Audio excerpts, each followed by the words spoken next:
জীবনের প্রয়োজনে আমরা শুয়ে থাকি, আমরা ঘুমিয়ে থাকি, আমরা বসে থাকি, এই কথা ঠিক। কিন্তু ইসলামের জন্যে, বাংলাদেশকে রক্ষা করার জন্যে, ইসলামের স্বার্থে এই দেশের স্বাধীনতা রক্ষা করার জন্যে, যে কোনো শত্রুর মোকাবেলা করার জন্যে আমরা অন্তরে ইমানের বারুদ দিয়ে সব সময় প্রস্তুত হয়ে দাঁড়িয়ে আছি, ঠিক কিনা বলে? এই দেশে ইসলাম কি করে আসলো? সবচেয়ে বড় আশ্চর্যের বিষয় এটা। সারা দুনিয়া বিস্মিত একটি বাংলাদেশ। তুমি জাগ্রত জনতার, সারা বিশ্বের বিস্ময়, তুমি আমার অহংকার। বাংলাদেশ সারা বিশ্বের বিস্ময়। কেন? ছোট ছোট কারণ বললে হবে না। 9 মাসের মুক্তিযুদ্ধ একটা কারণ, এটাই আসল কারণ নয়। ভাষা সৈনিকদের শাহাদাত একটা কারণ, এটাই চূড়ান্ত কারণ নয়। আমাদের বর্ণমালার ইতিহাস একটা কারণ, এটাই চূড়ান্ত কারণ নয়। আমাদের 6 ঋতুর পরিবর্তন একটা কারণ, এটাই চূড়ান্ত কারণ নয়। ক্রিকেট খেলায় বাংলাদেশ 1 নম্বর হয়েছে। হ্যাঁ, হয়েছে নাকি 1 নম্বর? হয় নাই। হিফজুল কুরআন 1 নম্বর হয়েছে কিনা বলেন? এই অনেক কারণ। মূল কারণ হচ্ছে আরব থেকে হাজার হাজার মাইল দূরের এই বাংলাদেশ। রাসূল সাল্লাল্লাহু আলাইহি ওয়াসাল্লাম এবং সাহাবায়ে কেরামের আজমাইনের যুগ থেকে 1500 বছর পরের এই বাংলাদেশ এমন এক ভূখণ্ড যার চতুর্দিকে কোনো মুসলিম দেশের সীমান্ত নাই। ঈমান ও ইসলামের দাওয়াত এই দেশে এত দূরে, এত পরে, এত ঘেরাওয়ের ভিতরে আইসা ঈমানের দাওয়াত ভালো করে প্রবেশ করারই কথা ছিল না। আরবের ধারে কাছে আশেপাশে অনেক দেশে এখনো বাংলাদেশের মতো ঈমানের তাজাল্লি এখনো নাই, ঠিক কিনা বলেন? কিন্তু আল্লাহ পাক রব্বুল আলামিন বৈজ্ঞানিকের বিজ্ঞান সাব্যস্ত করতে পারে না, গণিতবিদের গণিতে ধরা পড়ে না, যুক্তিবাদীর যুক্তিতে ধরা পড়ে না, কেউ ব্যাখ্যা দিতে পারে না। আল্লাহ পাক তার তাকবীরি ফয়সালায় কুন ফায়াকুন। আল্লাহ যখন বলেন হও, তখন হয়ে যায়। আল্লাহ বলছেন এই বাংলাদেশ ইসলামের দেশ হও, এখানে মুসলমান হয়ে গেছে। বলেন সুবহানাল্লাহ। আল্লাহ তার কুদরতি ইশারায়, তার তাকবীরি ফয়সালায়, তার নিজস্ব ব্যবস্থাপনায় এই সাগর পাড়ের দেশ, এই পোকামাকড়ের দেশ, এই বন জঙ্গলের দেশ, এই কি বলে লতা পাতার দেশ, এই অধিকাংশ অশিক্ষিত মানুষের দেশ, এই অধিকাংশ দরিদ্র মানুষের দেশটাকে শুধুমাত্র ইসলামের জন্য কবুল করে সামনে এগিয়ে নিয়ে যাচ্ছেন ইনশাআল্লাহ, ঠিক কিনা? গোপনে গোপনে, নীরবে নীরবে আল্লাহ পাক দক্ষিণ পূর্ব এশিয়ার এই দেশটাকে ইসলামের ঈমানের একটা ঘাঁটিতে পরিণত করেছেন। এই ঘাঁটিতে ঈমানের সৈনিক আমরা কার হাত তুলে দেখাবো। লিল্লাহি তাকবীর, লিল্লাহি তাকবীর, লিল্লাহি তাকবীর। ঈমানের সৈনিকেরা ভয় পেও না, রাত্রি আধার হচ্ছে বলে। যত রাত হোক না আধার আসবে সকাল সময় হলে, যত রাত হোক না আধার আসবে সকাল সময় হলে। এ স্বাধীন জন্মভূমির লক্ষ্মীরা সব প্রস্তুতি নাও দিন বদলে। এ লড়াই লড়তে হবে শক্তি সাহস বুদ্ধি বলে, এ লড়াই লড়তে হবে শক্তি সাহস বুদ্ধি বলে, ঠিক কিনা বলেন? ওরা ইসলাম যদি চায় বাদ দিতে সংবিধান থেকে, চায় না কিছু লোক? রাষ্ট্র ধর্ম ইসলাম সংবিধানে থাকবে না, রাখবো না, ভাল লাগে না, টিকবে না বলার লোক আছে না? ইসলাম থাকে না, না ওই লোকগুলি থাকে না? ওরা ইসলাম যদি চায় বাদ দিতে সংবিধান থেকে, আমরা কি ঘুমিয়ে থাকবো? ওরা ইসলাম দিয়ে এই রাষ্ট্রটাকেই রাখবো থেকে। ওরা কুরআনকে অসম্মান যদি দেয় দেখবো শেখে, কাফনের পরব কাপড় গায়ে শহীদের রক্ত মেখে, দেখি না? শহীদের রক্ত ধারায় এদেশের পাড়ায় পাড়ায়, শহীদের রক্ত ধারায় এদেশের পাড়ায় পাড়ায়। সময়ের এক ইশারায়, সময়ের এক ইশারায় লক্ষ আগুন উঠবে জ্বলে। ঈমানের সৈনিকেরা ভয় পেও না, রাত্রি আধার হচ্ছে বলে। যত রাত হোক না আধার আসবে সকাল সময় হলে। সময়ের আগে তাড়াতাড়ি করলে কিছু হয় না, ঠিক কিনা বলেন? ভিজা লাকড়ি চুলায় ঢুকাইলে আগুন ধরবে না, স্বাভাবিক, ঠিক কিনা বলেন? লাকড়ি যখন জ্বলতে জ্বলতে রোদে ফুটতে ফুটতে ঝনঝনা হয়ে যায়, ঝনঝনা হয়ে যায়, তখন আশেপাশে দিয়া ধারে কাছে দিয়া আগুন নিয়ে গেলেও ফুরুত করে ধরে যায়, ঠিক কিনা বলেন?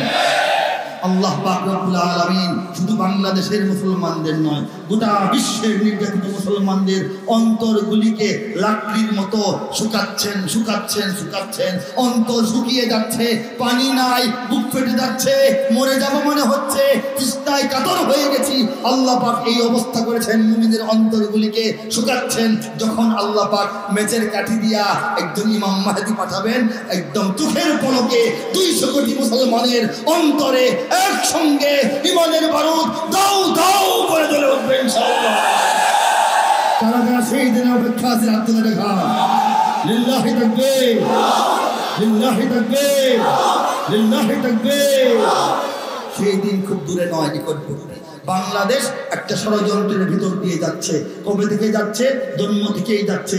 হযরত মুসা আলাইহিস সালাম যখন জন্মের আগেই তার দুশমন রেডি ছিল। এই ফেরাউন বাংলাদেশের জন্মের আগেই বাংলাদেশের অনেক দুশমন রেডি ছিল। বাংলাদেশের জন্ম হয়েছে একটা মানব শিশুর জন্মের মতো।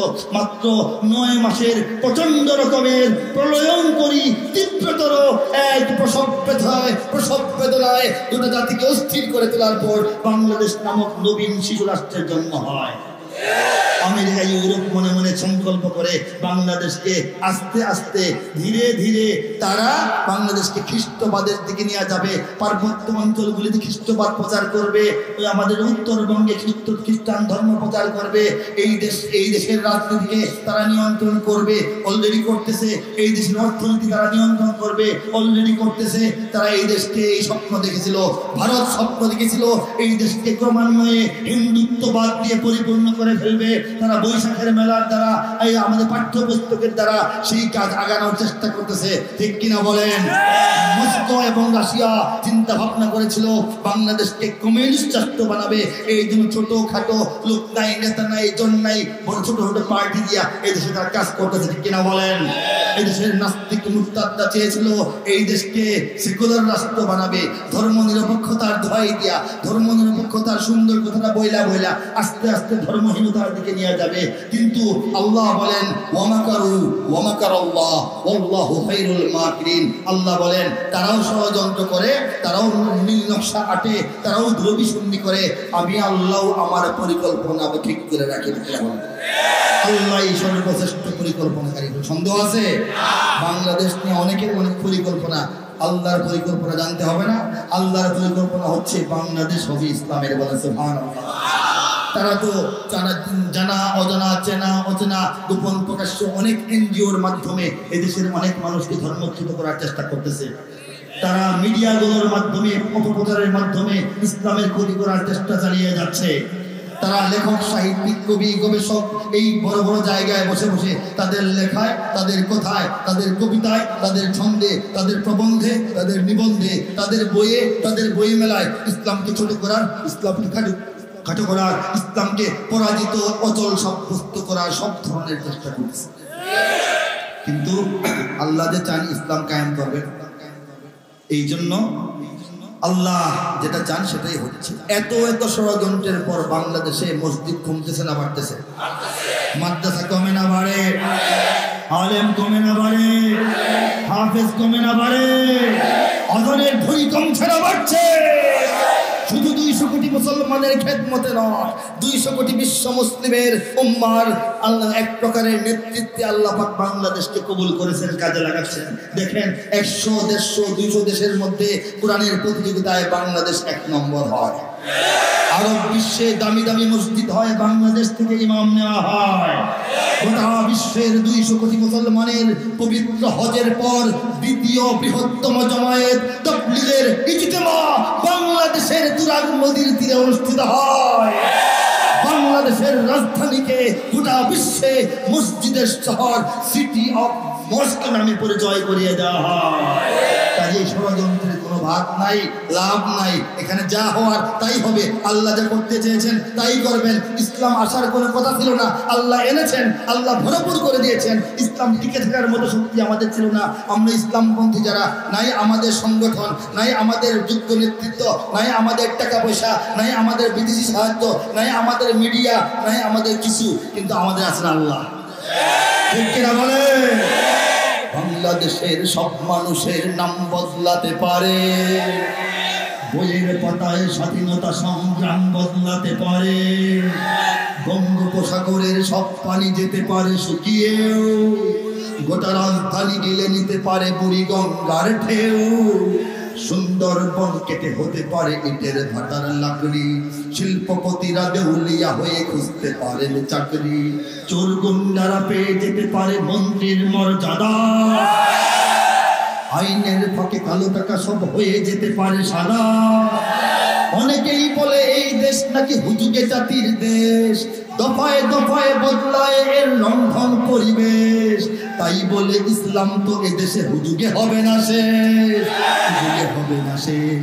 ইসলাম এ মাটির পরতে পরতে জনপদে ঘরে ঘরে, ইসলাম এ জাতির 90% মানুষের অন্তরে।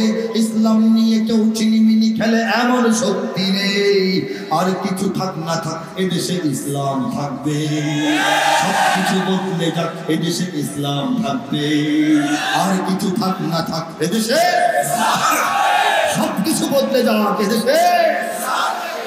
হতে পারে যেতে পারে থাকবেই বলতেছি, আজকের লেখা নয়, 2010-এ লেখা, পরবর্তী 14 বছর মিলায় দেখবেন, ঠিক কিনা বলেন? আওয়ামী লীগের নেতা কর্মীরা বিএনপি হতে পারে, হয় না? কেউ হয় নাই? জানেন না? দেখেন নাই?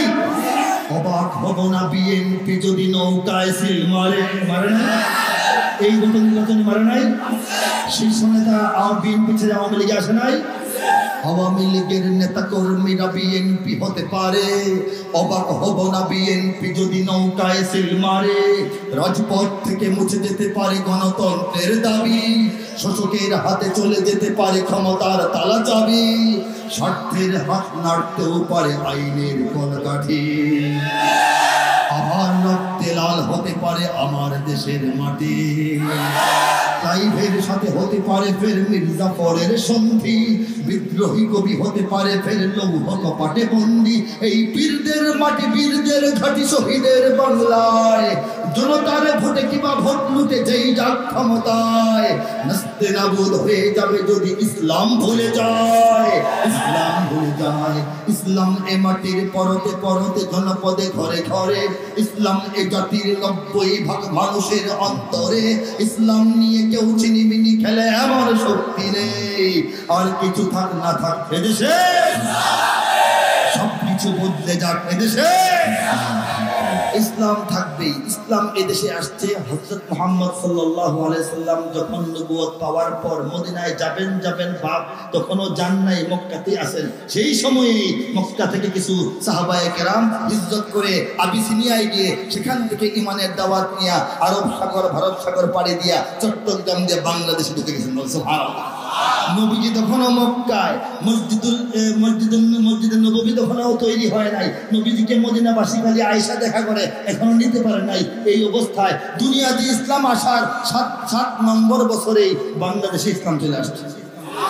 বলেন সুবহানাল্লাহ, জোরে বলেন আল্লাহু আকবার, আরো জোরে আল্লাহু আকবার। এই ইসলাম চারটিখানি কথা নয়, এই ইসলাম আমাদের লালমনির হাটে সাহাবায়ে কেরামের হাতে করা মসজিদ পাওয়া গেছে। আরো 20-30 বছর আগে সাহাবায়ে কেরামের হাতে করা মসজিদ লালমনির হাট সদর উপজেলার পঞ্চগ্রাম ইউনিয়নের মসজিদের হাট নাকি মসজিদের বাড়ি গ্রামে, এখানে সাহাবাদের হাতে করা মসজিদ মাটির নিচে পাওয়া গেছে। শিলালিপিতে লেখা লা ইলাহা ইল্লাল্লাহু মুহাম্মাদুর রাসূলুল্লাহ, সন লেখা হিজরি সন মাত্র শুধুমাত্র 69। এখন কত? 1445, ঠিক না? শুধুমাত্র 69 হিজরি, হিজরতের 69 বছর পর, নবীজির দুনিয়া থেকে চলে যাওয়ার মাত্র 59 বছর পরেই সাহাবীরা নিজের হাতে পাকা মসজিদ বাংলাদেশে বানিয়েছেন। ইট পুইরা বলেন সুবহানাল্লাহ। বাংলাদেশে পাওয়া গেছে। বাংলাদেশে হযরত খান জাহান আলী এসেছেন, বাংলাদেশে হযরত শাহ মাকদুম এসেছেন, বাংলাদেশে হযরত শাহজালাল এসেছেন, বাংলাদেশে বাবা আদম শহীদ রহমতুল্লাহ আলাইহি এসেছেন, বাংলাদেশে তিতুমিরের রক্ত ঝরেছে, বাংলাদেশে হাজী শরীয়তুল্লাহ ছিলেন, বাংলাদেশে 71-এর জালিমের বিরুদ্ধে মাজলুমের মুক্তিযুদ্ধে লক্ষ লক্ষ প্রাণ ঝরেছে। এই দেশ ইমানের দেশ, এই দেশ ইসলামের দেশ। এই দেশের ভাষা শহীদদের নাম আবুল বারাকাত, ঠিক কিনা বলেন? আব্দুল জব্বার, ঠিক কিনা বলেন? রফিকুল ইসলাম, ঠিক কিনা বলেন? তারা এই দেশের ভাষার জন্য শহীদ হয়েছেন। বাংলাদেশকে যখন ব্রিটিশ আমলে বঙ্গকে ভঙ্গ করে 2টা বঙ্গ বানানো হয়, একটাকে বানানো হয় পশ্চিমবঙ্গ আর একটাকে পূর্ববঙ্গ।